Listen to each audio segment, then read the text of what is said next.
Aí é gol. É não. Essa reprise aí, isso foi das Olimpíadas? Foi do Rio? É gol. Quase. A bola passou perto da trave superior. Bola para fora, tiro de meta. É jogo.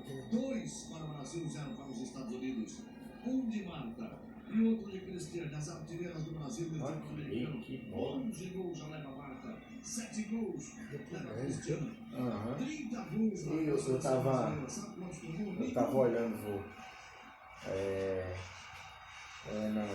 lendo, acho que foi Lucas.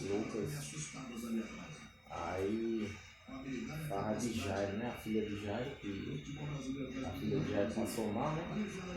Aí ele disse, Jesus, vamos lá na minha casa e tal. Aí ele disse, eu vou. Aí na metade do caminho, o servo de Jairo chegou lá e disse, sua filha morreu. Aí Jesus disse, né? Não morreu não, ela apenas dorme. Foi isso? Aí quando chegou lá, só deixou Pedro e aí João na sala, junto com os pais da menina. Aí disse, né? Tá ali, tá aquele que é menino, levanta.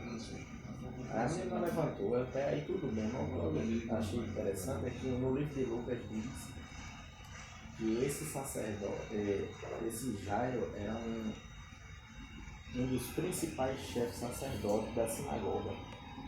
E a sinagoga, o que é que o pessoal da sinagoga queria com Jesus? Queria fazer o que com ele? Queria matar, né? Porque ele estava pregando. Mas pode botar aí, daqui a pouco eu vou. Fazendo planos para matar. Jairo era um dos que estavam escutando. Se ele era um dos principais de dentro ali da sinagoga, não está escutando? Mas na hora do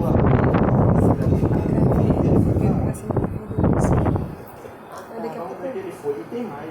A Bíblia diz ainda que ele se prostrou na frente de Jesus e pediu me ajude. Não, os caras que estavam planejando matar Jesus, vem o Jairo lá. Rapaz, um aqui dos principais da agenda aqui, se ajoelhando perante esse homem, que esse homem ressuscita a filha dele. Não é interessante?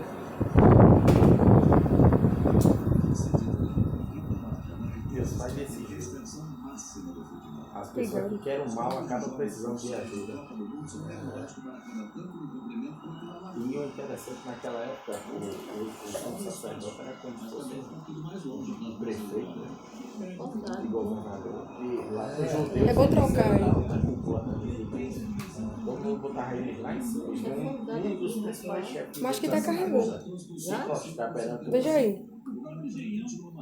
Não tá E a gente vendo. sabe que era Deus, né? Eram os judeus com o coração duro. E os Estados Unidos também.